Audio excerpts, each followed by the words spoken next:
is our commitment to serve.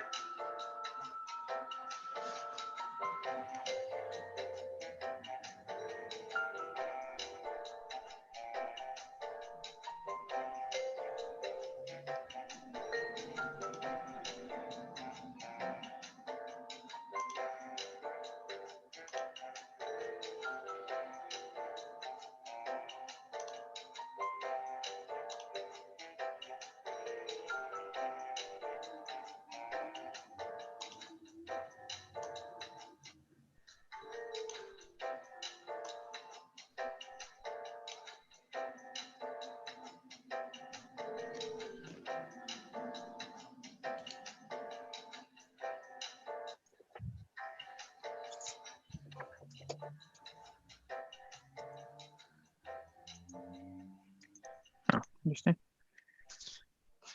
Hey, Cecil. Yes. Hold on. Yes. My video won't turn on since I Oh, only the host to stop it. I shall take care of that right now. Thank you. Okay. You should be okay. And let me stop the share. Perfect. Thank you. You bet. Mike.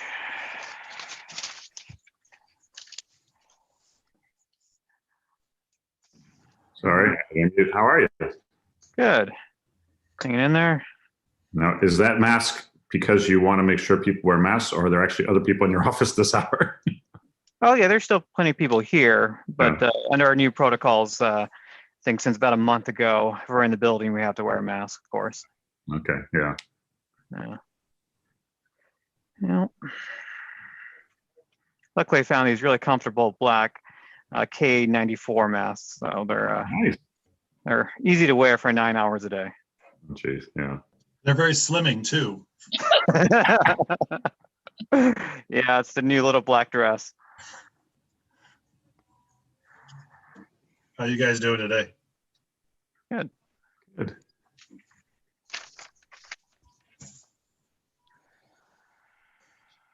Yeah, I was joking. I was talking to some people back east, and I said, well, we're having all these storms, but since we haven't had a storm like this in at least a year, it's kind of actually nice to have bad weather, because when you're in California, right, bad weather is a rare occurrence as opposed to a daily grind. Exactly.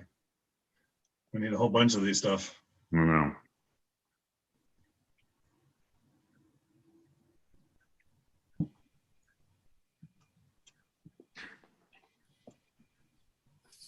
I really enjoy having a window in my office, but it gets eerie when it's this dark.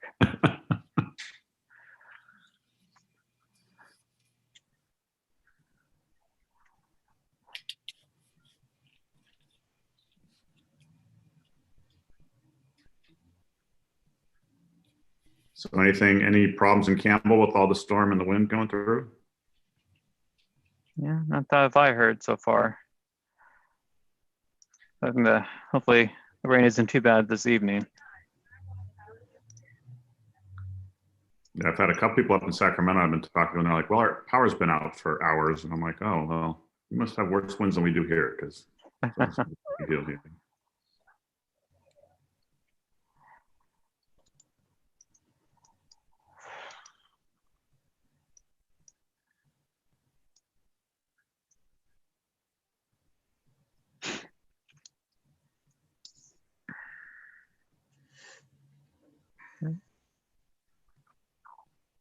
Looks like we have Susan. Excellent.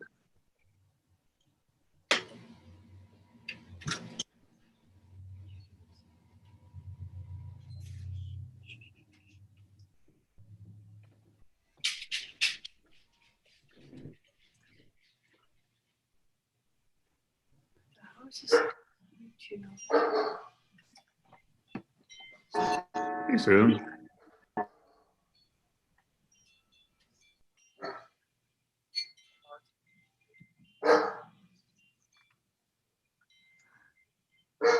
Hello, Susan. Hi. Hi, everyone. I'm feeling pretty good because I just scored an appointment to get my COVID shot. Awesome. Woohoo! Nice. How far in advance do you have to, yeah. When's it gonna happen? Actually, it's on February the 1st. Oh, that's not too Wow. bad. It's Wow, the day. that's great. Great. Wow. Now, how did you get contacted? Was it through your medical company or? No, I'm just a Medicare gal. So what I can tell you is that Mayor Liz Gibbons sent me a link to the county health department. Oh, yes, okay. And then they give you some options, and it's a laborious process, and most of the close on time shots right now for getting it are full. But if you project out for a later date, you're more likely to get something that you need. And then if you, I don't know if you saw San Francisco Chronicle or the Mercury News, the state is going to take over the distribution. And so it should get cleaned up pretty fast. Me I too. mean, that's my hope. Yes. So, Excellent. Thank you for the information. sure. All right. Do we think that Laura is going to be making it? Have no idea. Hmm. We have a quorum though, so let's do it. All right, okay, all right, I'm texting her right now, see if she's joining us. okay. Thank you. She can join. Why don't we go ahead and call the meeting to order. Kind of go to the Historic Preservation Board for Wednesday, January 27th. Could we have a roll call, please? Certainly. Board Member Blake, I'm here. Board Member Walter, Here, Chair Folks, Here, and Member Moore's not quite here yet. great. We have a quorum, so let's go ahead. You have in your packets our October 28th minutes. Does anyone have any changes, amendments, or modifications? I do not. I do not either. All right. I'll make a motion that we approve the meeting minutes from the January 27th. No, it's today. No, it's sorry. October, baby. October, from the October 28th, 2020 board meeting. Thank you. Do I I have will a second? second that. Wonderful. Could we have the roll call, please? Yes, and all in favor? Agreed. All in favor? Oh. It says Apologies, roll call on my agenda. Corrine, so if you recall, the city clerk sent us a reminder that with Zoom, they have to do roll call and everything. Ah, okay. I don't recall, but thank you for reminding me. Okay, Member Blake, Yes. Member Walter, Yes, Chair Folks. Yes. Wonderful. That passes. Oral communications. Do we have any individuals who wish to address the board on anything not listed on the agenda? I do. So I wanted to let you know that I repeated the historic preservation app through Nextdoor just to keep it out there. And I got a lot of positive feedback. And then I also wanted to let you know that I was able to complete 11 out of the 12 Historic Preservation Board focus stories on particular buildings before COVID shut us down. So I just wanted to let you know that I was able to do that. Thank you. Thank you. We're now going into the board staff announcements. Any other board or staff announcements? I have two quick announcements. So as you may have heard, Paul Kermorian, our director, will be retiring. Oh, wow. So he will be ending his employment with the city at the end of March. And he will now go on to be a full-time winemaker. Can we order some now?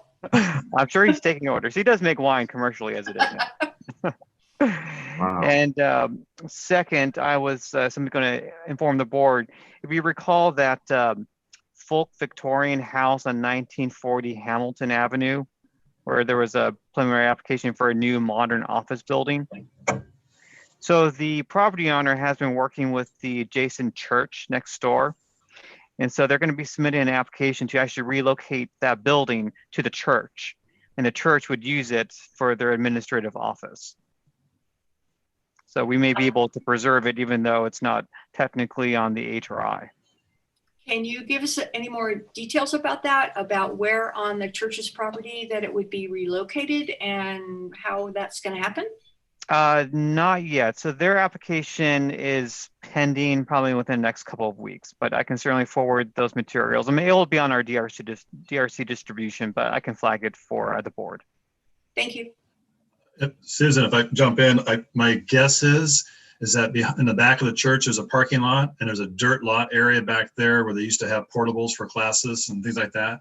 So my guess is they probably would try to put it back in that corner of the property of some sort.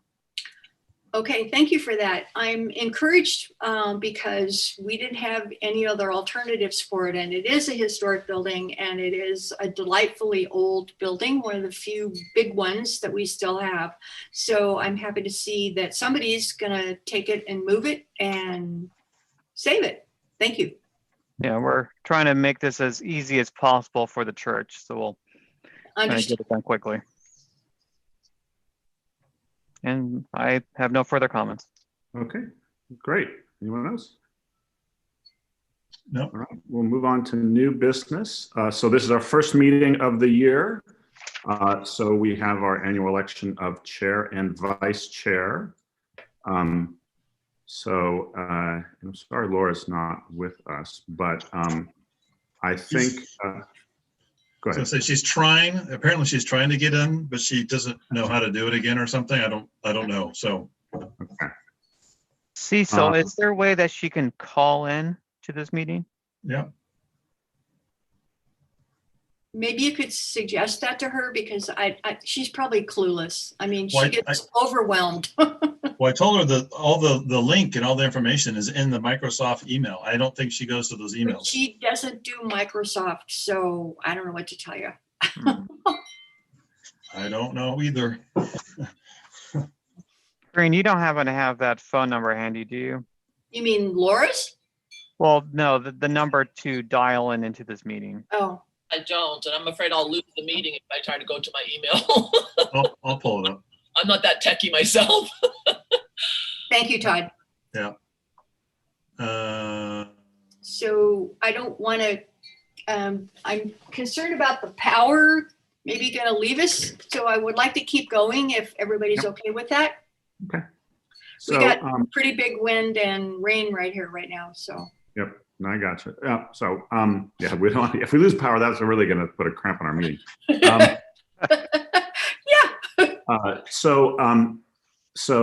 As you guys know, I've been chair for a while now, and happy to continue if that's the will of the board, but also want to make sure that we have opportunities for other people.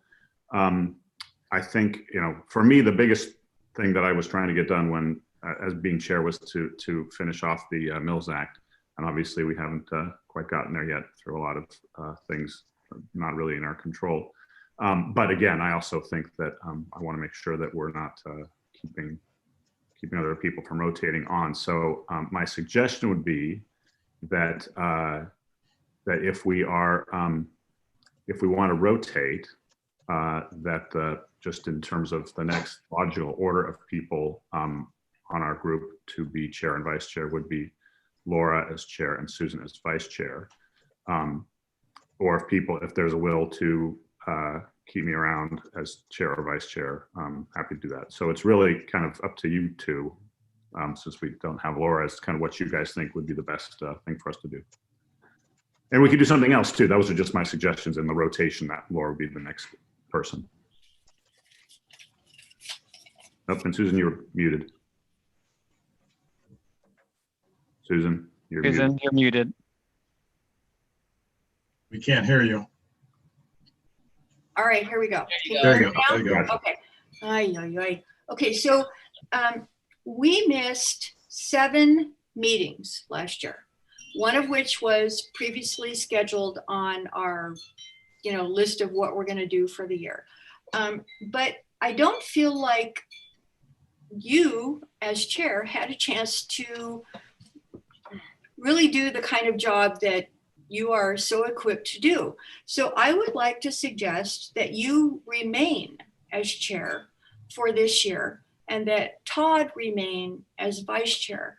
I do believe that given the the budget constraints that the city is working with right now, it's going to be very challenging. The best thing that could come out of this is if we get the Mills Act stuff squared away. And I would be willing to stay on the subcommittee to get the Mills Act stuff taken care of. And so we can have a clean document to hand to council. I think they're going to be positively in favor of what we're going to be suggesting.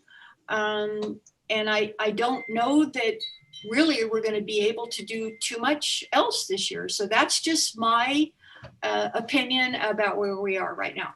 Okay, thank you. Thank you.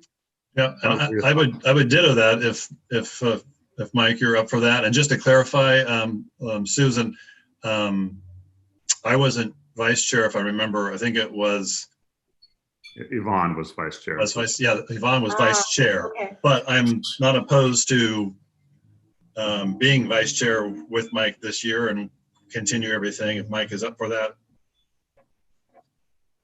I'm good with whatever you guys want to do. Yep. Sure. And You have the I know bandwidth to Laura's, do that?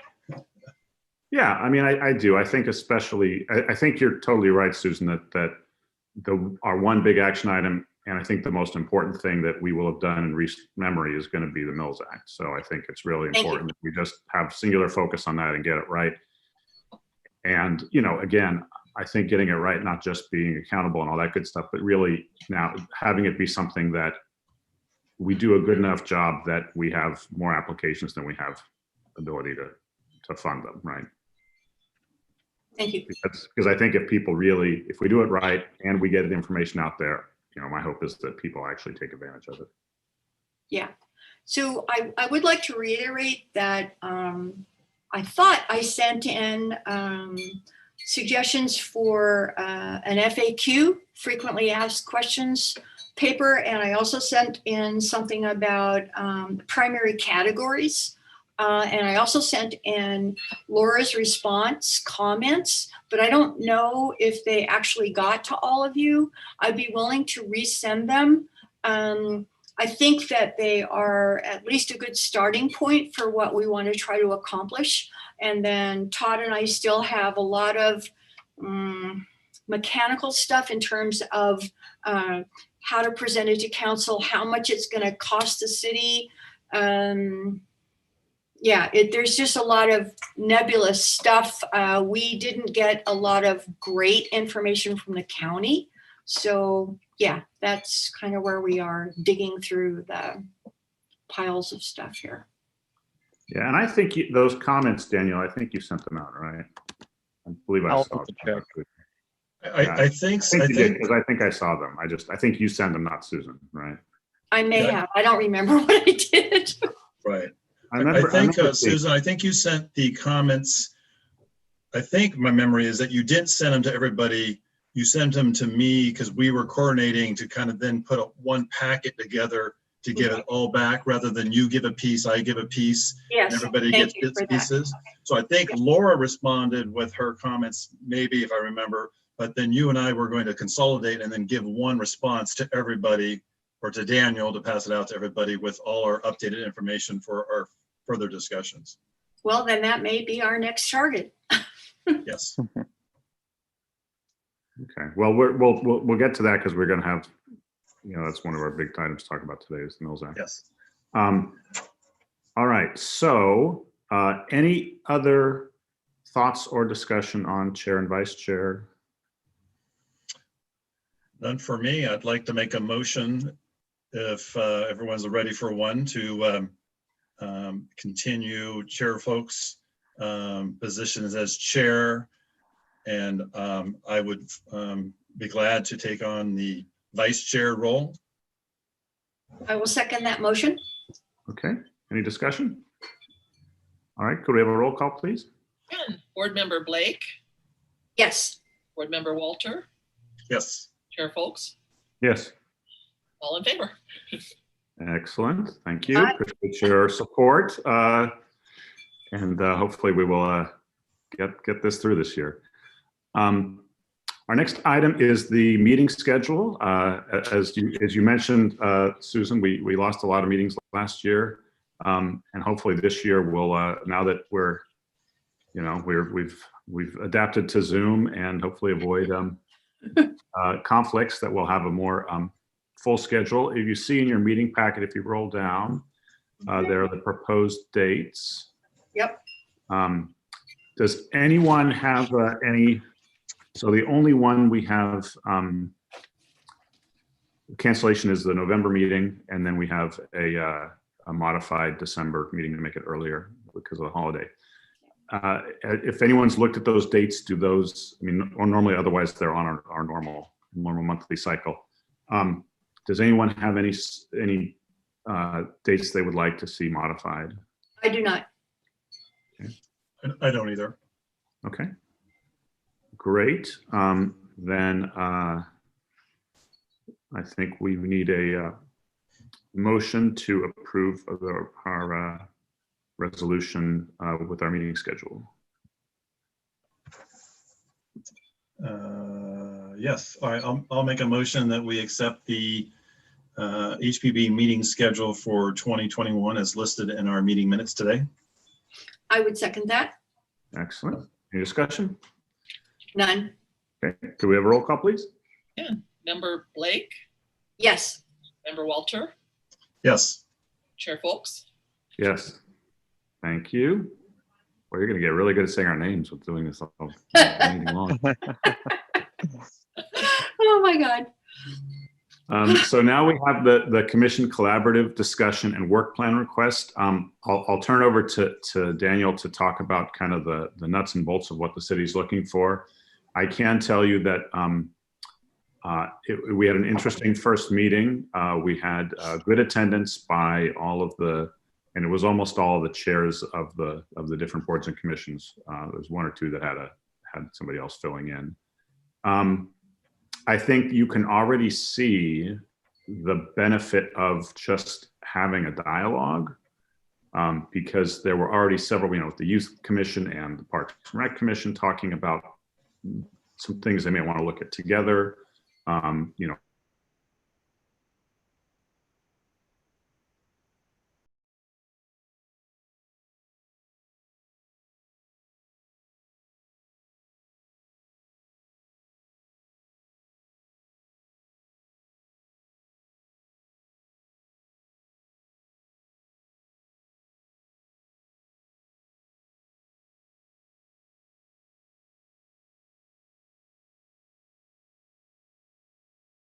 Schools could use and and just, Sweet. So I think it's going to serve a good purpose, and I think that's part of the reason that the mayor put it out there. But we have some kind of official work issues as well. So Daniel, I'll turn it over to you to kind of talk about that. Thank you. I think I fairly well covered it. The city manager's office will be coordinating a memo to the council, where the council will then be presented with all the proposed work plans from the boards and commissions. And they weren't trying to gather it together at one point and at an appropriate time in the budget cycle, so that the council can really buy off on what they feel is important based on the feedback from the boards and commission. So clearly the Mills Act update would be one of those items. But if there is any other type of item that you feel the council should at least consider, certainly let me know right now, and then we can add that to our memo that will go to the city manager. Question? Sure. In your discussion, was there a discussion about budgetary constraints and how that might affect goals that a particular board or commission had for the year? For example, grants to neighborhood associations or Parks and Rec. I don't know what we're looking at here. Apologies, was that a question for me or for Chair Folks? It was a question for you. Well, the Mayor Gibbons at the time did comment that, that any request will have to certainly be taken into context of the city's financial situation. So it's not, just because a board and commission ask for something to be added to the work plan doesn't mean that it will. So I think they wanted the boards and commissions to at least be cognizant of the city's inherent limitations at the moment. Okay. And if I can say, Laura has been listening to us. She just can't talk for whatever reason. It's not working. But she asked me to say this, is that you can't just send out a message. It is important to communicate more directly in relation to putting boards and commissions in contact with each other. So I'm not sure if she's referring to that, not just trying to do all this via memos, but to actually have the boards somehow interact with each other, whether it's Zoom or in person someday, to then be able to kind of cross-pollinate ideas, information, etc. That's my What I don't guess. know is whether or not Laura is aware that I think it was started by Mayor Landry and now it's passed on to the current mayor, Liz Gibbons, that the chairs of the various boards and commissions do meet with the mayor and go over budgetary items and goals that each board and commission has for the year. So I'm hoping that that answers her question or at least addresses her suggestion. Thank you. Okay, sure. Yeah, and I don't think it's a bad idea when there is obviously we can't do this that often, but when there is something that really is a synergistic thing, whether it's the Mills Act, whether it's something else, that I could see doing either kind of a joint, especially since things are Zoom, so they're a little less cumbersome than actually a physical meeting, to do something where you have the two commissions, the board and commission, meet together, even if it's a short program, just to talk about something like specific, like the Mills Act, or if it was even that we're put on an agenda as a short item for, let's say, a planning commission or something else, right, where we just present on something we're doing. Because I do think that, I think to Laura's point, it's one thing if the chairs are talking, but it is a little bit distributive, right? You hear about a meeting that I sat in. I think it might be nice if we all, from time to time, not even every year, but occasionally, sit back and just kind of have that discussion.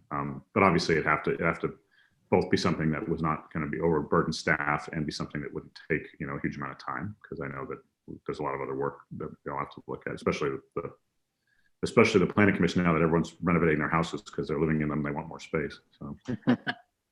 Mm-hmm. Exactly.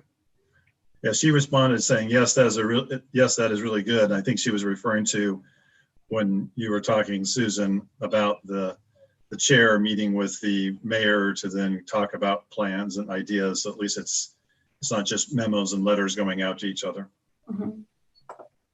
I might respond to the chair. I really like the idea of, I don't know if we need to formalize it right now, but if we could take a look, we meaning the city, take a look at a quarterly or some scheduled meeting that boards and commissions could meet with the mayor and have these kinds of discussions. We need to be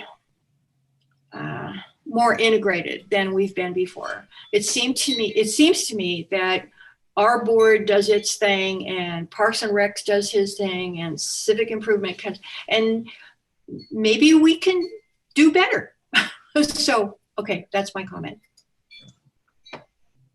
Well, I think it's important in some capacity because, like Chair Folks was saying, is that they didn't know, council didn't know, other boards didn't know that we had an app that we developed and created that's on our website and everything. So somehow the information is not being passed along to everybody. So whether it's each board quarterly meets with the mayor or at least sends an update as, hey, here's the few things that we've done and here's what we're going to do, kind of like the work plan, just so that they're in the loop and they can bring it up and make sure that's shared to everybody. Yep, good idea.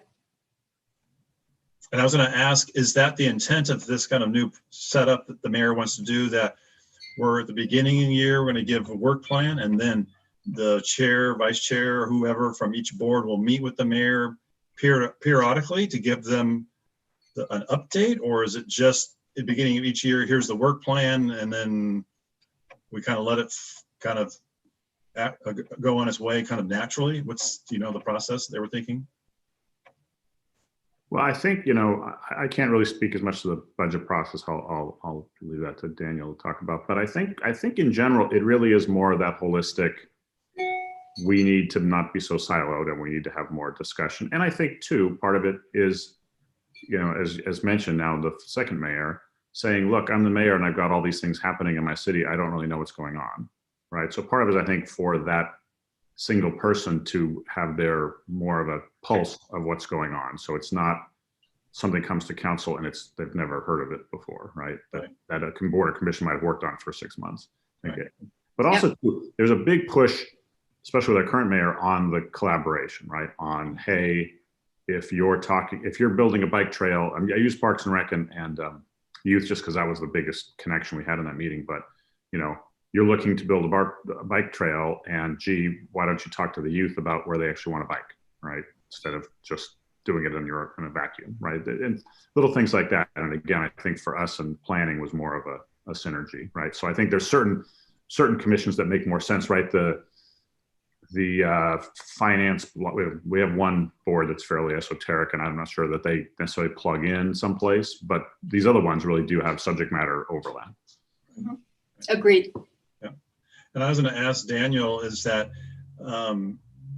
historically at city council meetings, whether it's every single one or once a month or whatever, does each city staff member that's associated with a commission or a board, do they give the council an update, whether it's in the board meeting or in the packet that just lets them know what each board is doing? Or is it just by word of mouth that they find out what each board is doing? Because obviously planning, they know most about the planning, because a lot of the planning documents and changes go to council, so they're interactive on a regular basis, but the rest of us are kind of remote. Correct. I mean, the council is aware of planning activities that go to them, but there are a lot of planning applications that do just end at the planning commission. So I think that is the idea for this commission collaborative, is to get more cross-pollination, but also bring the council more into the board and commission activities so that they have a better understanding of what's going on.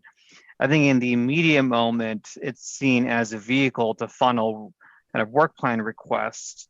That's just a good opportunity, good timing to do it right now.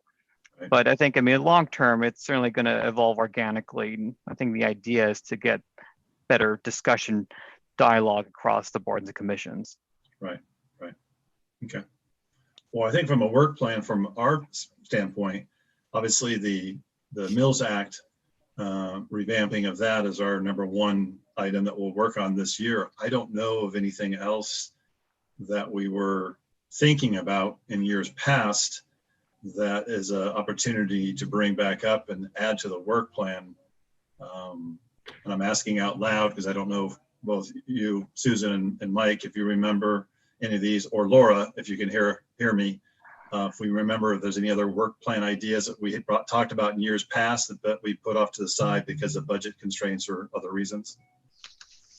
I can respond to one of those, and that was the surveys that we did on some potential historic home additions to the inventory.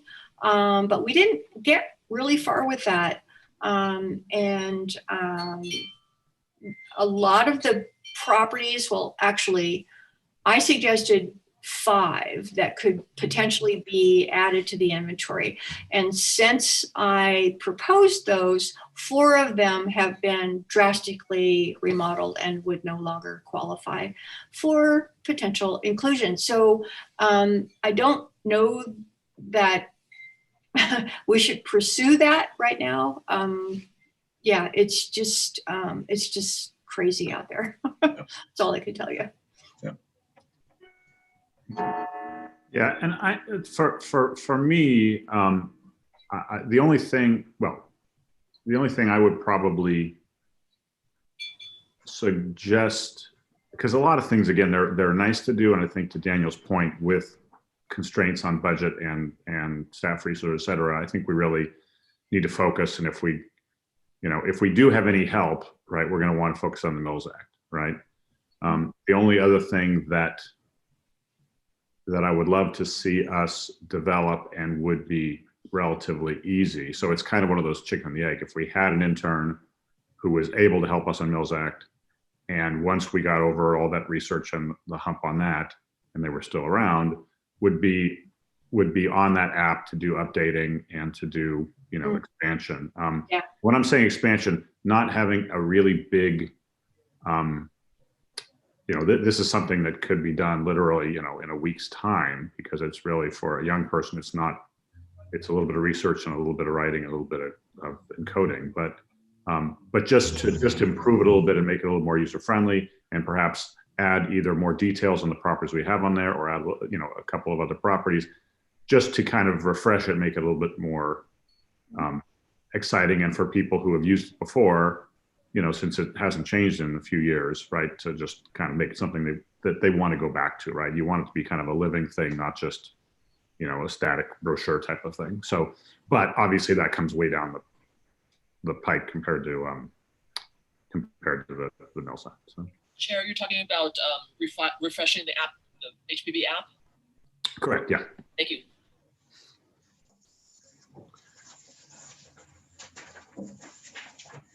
So Okay, well, anything else, Daniel, that you need from us on this collaborative?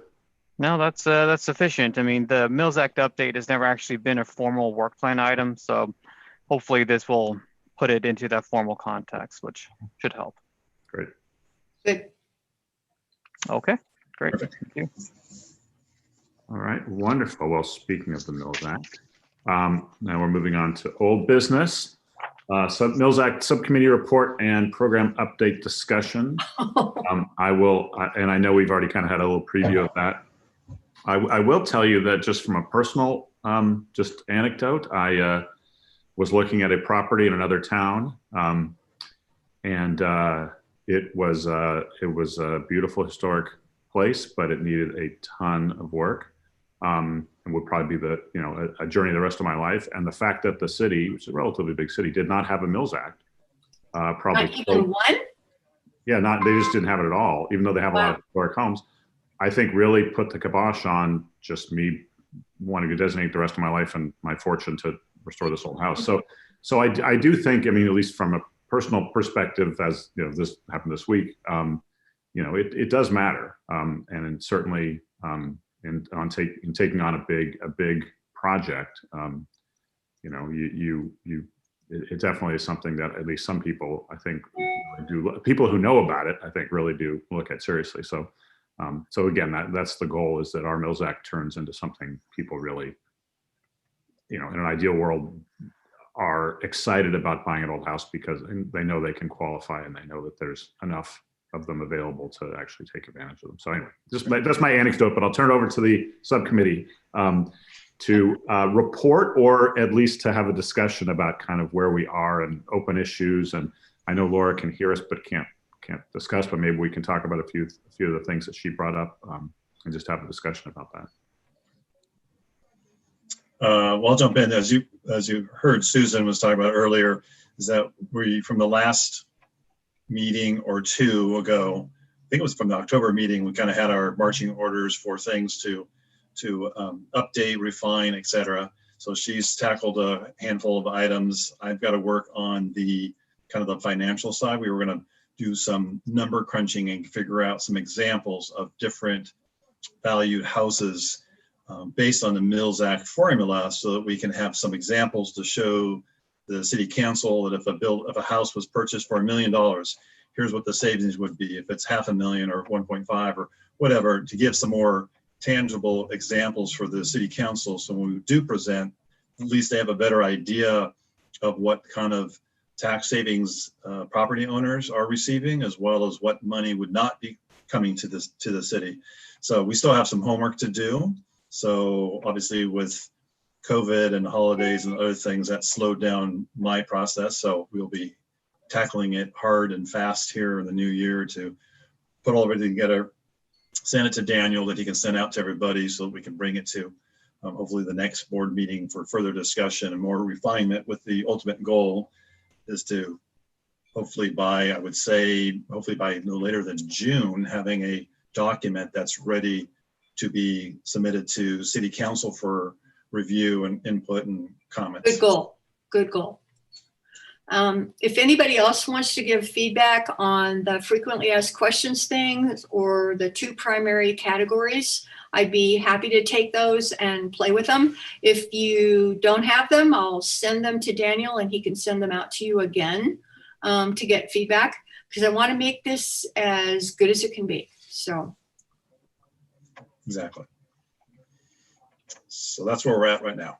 Yeah, and I think to just along the lines that you're both saying, I think to have something that goes to council that shows really the value, right? So we take a straw man home, we talk about why doing correct restorations, right, and refurbishments and support is so expensive, right? Putting in the double hung windows versus just putting in, right, some prefab thing at Home Depot, or replacing redwood stairs on a porch versus, you know, throwing something, right, that's, you know, kind of, you know, something else. So I think just understanding really that to maintain and restore an old home, it's very expensive. And then really, because most of the cost of the Mills Act, the benefit is most of the cost is borne by the state, right? So I think it's important to show the formula that the city really kind of, you get investment in your community, at least in some of the homes in your community, of a high level, and you kind of give up a small amount of tax, but that money stays locally, as opposed to, right, you know, 90% or whatever of that tax money that's saved by the homeowner would be going to the state. And then, yes, there's some percentage that may come back to the city in an allocation, but the fact is that's, you know, you could argue the same amount of taxes going to LA and it's going to, you know, Visalia, right? So, because it's usually formulaic. So I think it, to me, it just really helps them say, wow, the more of these that we have, if they're used, the more investment we have in our community, and the better our community looks, and it doesn't really cost us anything. And the other piece of that, and I know it's something I believe I saw in Laura's comments, you know, I think we have to have a discussion about this, because I know I've been pushing for these kind of smaller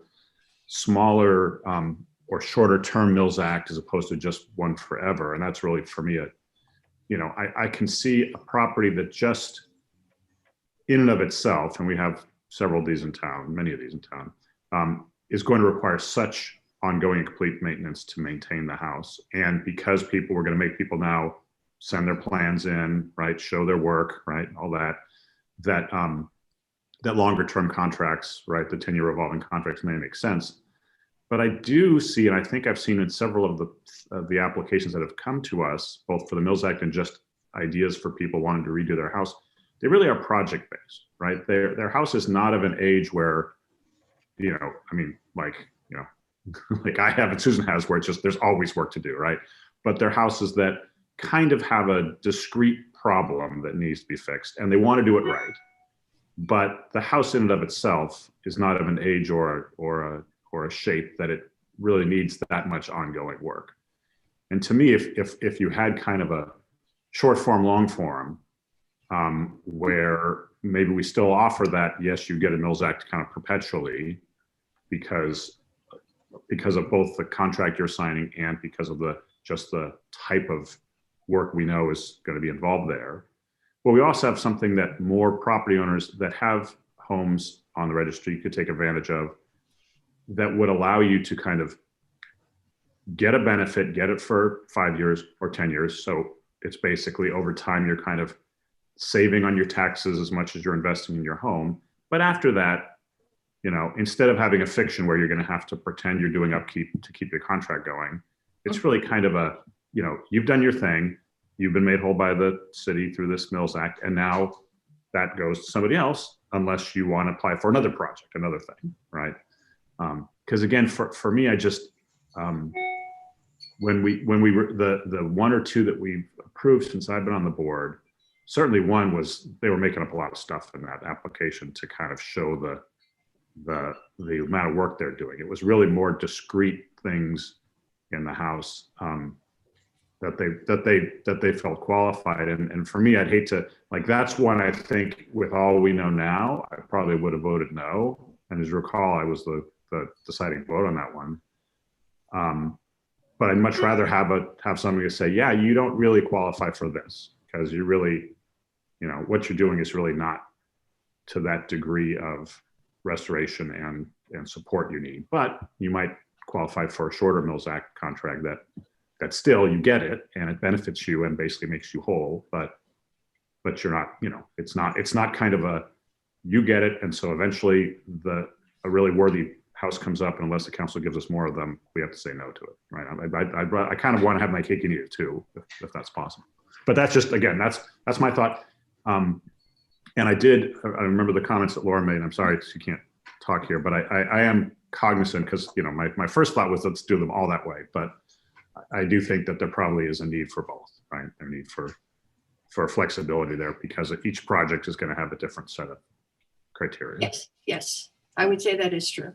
Yeah. And I appreciate your comments. Yeah, I don't know, the question for you, Daniel, is that I don't know, can we do in our Mills Act revised contract, can we do like a short-term contract and a long-term contract based on people's projects? Laura responded saying that she's constantly doing maintenance projects at her house, just like I'm sure Mike and Susan. So, but I don't know if we can do that form of, I don't know if this is a correct word, but discrimination, where if someone comes in and it's just, hey, I need to do my roof. So you could only have a contract for a short duration because you're just doing your roof. Whereas somebody comes in and says, hey, I have all this maintenance that keeps going on a regular basis. All right, well, we're going to give you a long-term contract so you'll get more of the benefit over a period of time. I don't know if we're even allowed to do that under the Mills Act. Well, the Mills Act, the contract is for a minimum period of 10 years.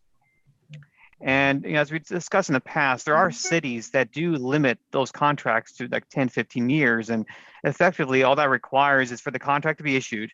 And the day after, the city issues a notice to terminate. And so in 10 years, the contract will terminate. Right. So minimally, the contracts are going to be for 10 years. But there's certainly no reason we couldn't say some contracts will be long-term indefinite and others will be 10, 15 years. Gotcha. That's certainly doable. Okay. Yeah, and I think just having that flexibility gives us it really isn't a thumbs up or thumbs down vote, right? It is a discussion. And, Daniel, to your point, hypothetically, they are these 10-year contracts, but the way they're managed now in the city, it's not year 10 and we'd say, oh, you have to re-up. They're kind of evergreen. Correct. They automatically renew every year for one additional year. Yeah. So they are currently just indefinite. Right. And that's going to be part of this process. Seems to me like that's something we need to work on. Right. And we've talked about that in terms of our initial outline was contracts and durations. And so when we set this up, it won't necessarily be in our Mills Act that says these are the types of projects that are going to be only 10 years and these are going to be 20. It's really going to be the responsibility of HPB, the council, and the city to determine that, because that's a contractual requirement between the owner and their project and the city. So when a project comes to us for Mills Act, we will look at it as a group, and we have to remember as a group saying, hey, what they're proposing to do can be done in 10 years. So therefore, we'll give you a 10-year contract, and day one, we will then cancel it so that you have it for only 10 years, and then it will be automatically terminated. Whereas somebody else comes in and we say, oh, that's going to take them 15 or 20 years, then we'll have to put in the contract that says in 5 years, we're going to notify you that we will cancel it so that in 15 years it's now done. So I don't know if that's something that we're going to have a lot of, because we don't know project by project to put in the contract or in our agreement. We'll just have in there, it says that this is how the contract duration works. And then as a group, we will have to then establish project and client and property by property, how we're going to set that up. Yeah. I have a suggestion. Oh, excuse me, go ahead. Well, there may be a way too, because, so I think Daniel's point about the year one is that since you have a 10-year contract, you're putting people on notice. But the other way to do that is to basically say in year 9, hey, you're going to file a whole bunch of paperwork for us. And, you know, instead of it being an automatic renewal, right, that discussion comes to the board. And even if the board suggests that there isn't enough there for another 10-year contract, as Daniel said, it goes year to year after that, right? So Good. if that's the case, then maybe they get an 11th year, Yeah. but they basically kind of had a year to cure that and show that there was still ongoing need for the long-term contract. So again, I think there are lots of ways to do this that aren't super prescriptive. If anything, they're really they're making the Mills Act more of a pen than a magic marker, right? So it's, you know, something that you can just use more carefully to really get to what we want the homeowner to do, as opposed to, as we all know, what we've been doing now, which is fire and forget, right? You know, we issue one and then we just walk away, right? And who knows? And again, it could be that every single one of those homeowners is doing everything right. So I don't want to cast any aspersions, but since we don't know, it's hard for us to go to council and say, give us more. When they say, well, what did you do with the ones you had? And we're like, well, I don't know. They wandered away and we're not sure where they are. Yeah, and that's going to be, apologies, and that's going to be the challenging aspect in the immediate term, is to get through all the materials for the current contract, since a lot of that good data obviously was lost with the county. Yeah. So we don't have a complete picture, and that's going to be a little challenging dealing with that list, at least, and to make the case that it's working, because we don't have all the information. Now, is that something, Daniel, that we could send out to all the Mills Act contractees and say, hey, we're reviewing and revising the Mills Act? And We did that. But Yeah, we did that. But have we asked them to come before the board and present? We asked them for receipts and tabulation of what work was completed and reports that they had and photographs, but we didn't ask them to actually come before the board yet. If I might suggest a compromise between what you're suggesting, if we limit to some of the Mills Acts to short term, then we have a begin date and an end date given what the people proposed. But if we go for a long term, we should better define what long term is and what they need to report out on a more timely basis. So every 3 years, every 5 years, whatever it is, we get data from them, and then we can look at that and we can say, yes, you're doing what you said you were going to do. Right now, we don't have any of that. We just have a like Hail Mary thing, for lack of a better word.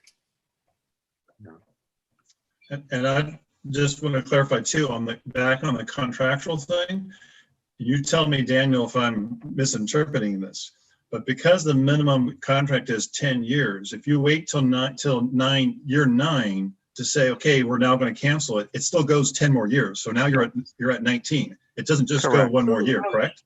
So that's what we were saying. You have to stop it the first day. Otherwise it keeps going on. It just keeps going on. So if at year 9, we go, you know what, we're going to cancel it. It goes 10 more years. So now they're going to have 19-year contract. Well, we got to take care of that, Todd. Is that a city issue? No. Or- It's how it's structured in state law. It's a automatically extending contract that always has 10 years on it. As every year goes on, 1 year is added to the contract. So at any given time, there is still 10 years. So any desire to cancel it does require some long-term thinking. Okay, but correct me, because when we watched that seminar on the Mills Act, I forgot the woman from the city of the South. Monrovia. Yeah, Monrovia. I believe it was her that mentioned that they had time certain contracts, right? They weren't this 10-year ever renewing. So that's where I kind of got this notion, right? Well, no, exactly. They are, you can certainly make a time certain, but you have to do it with a very long-term perspective. I mean, if you want to have a contract for 15 years, then after issuance, you need to remember in 5 years to send a notice to terminate the contract. Yep. And administratively, that's possible for us to do. I mean, have a lot of permits that expire out in 10 years, and then 10 years we have to follow up with them. So we already have an internal mechanism to track those things. Well, and part of the thing when we revamp our Mills Act, we're going to put some stuff in there that describes that and explains that so that the users understands it. And we also understand it. So when we go back and read our own thing, we don't forget, oh, this is what happens. And we're going to have things in there. It says that every year or every 3 years or every 5 years, they have to provide a report, at which time your contract will be reviewed to see if it's going to be continued. So we'll put things in there, wording that will then help everybody, whether it's us still there or our people who are going to be sitting in our spots in the future, so that we don't have to do it by memory. So we can do that too. Exactly. And I want to make sure that, you know, because I'm talking a lot about the hammers just because I think we need them, but I also think we need the, you know, kind of the mixed metaphor is kind of the honey in this, which is I look at our criteria now, and I remember I looked at it when I first moved to Campbell, and I'm like, this is just a crapshoot if I'm going to get a Mills Act, if they even have them, and if I'm going to get one, and why spend the $2 or $3 grand, whatever it is, to apply if you don't know.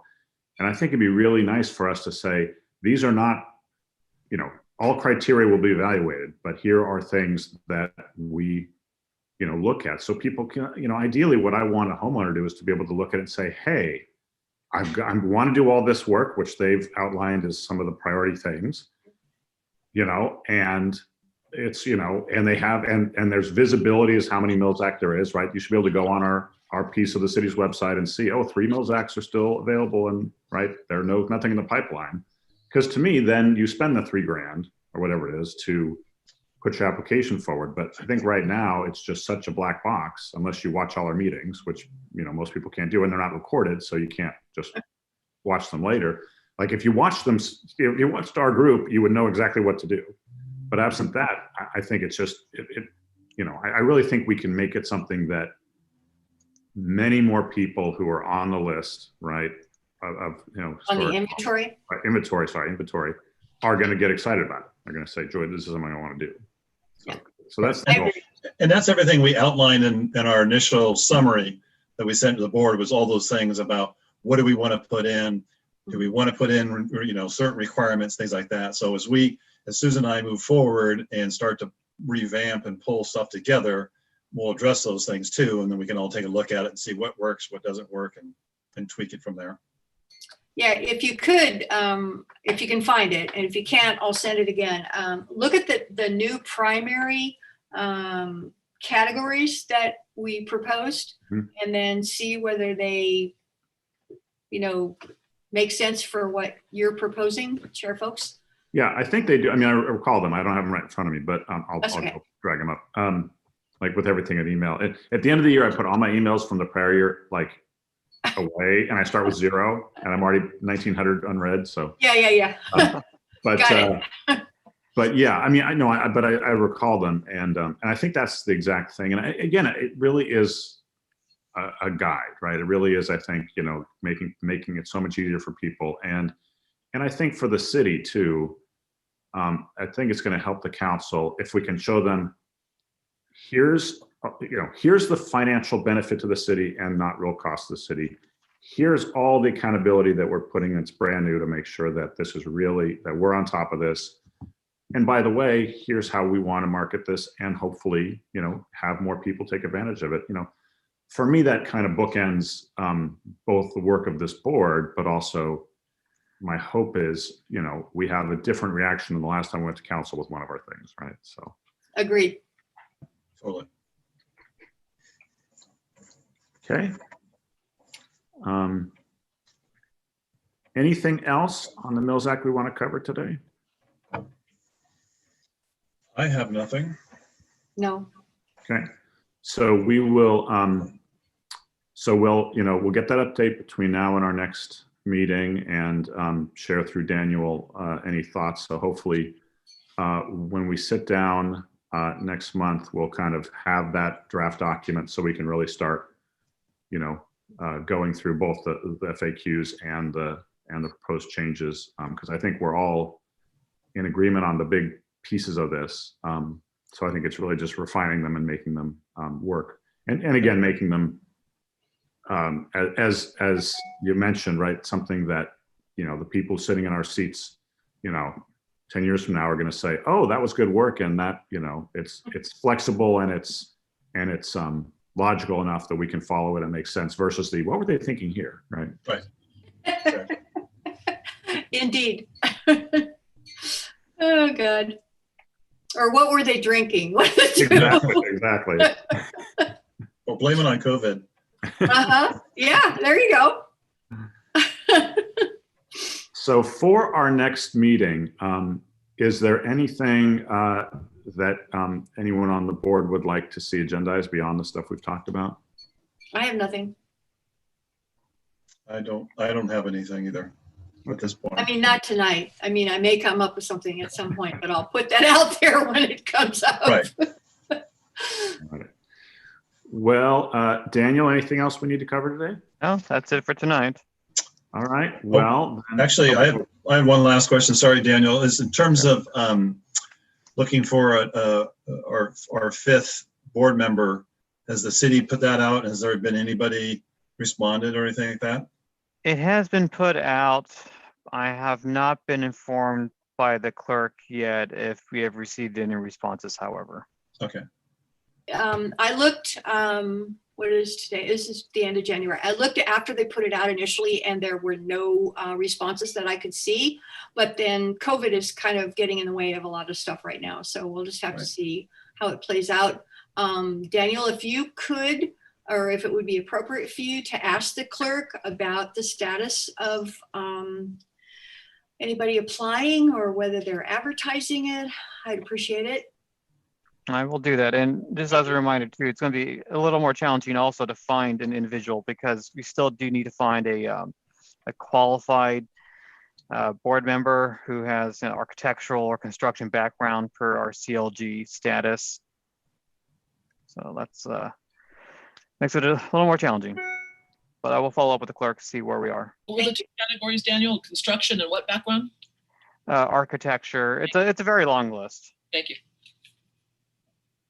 Okay.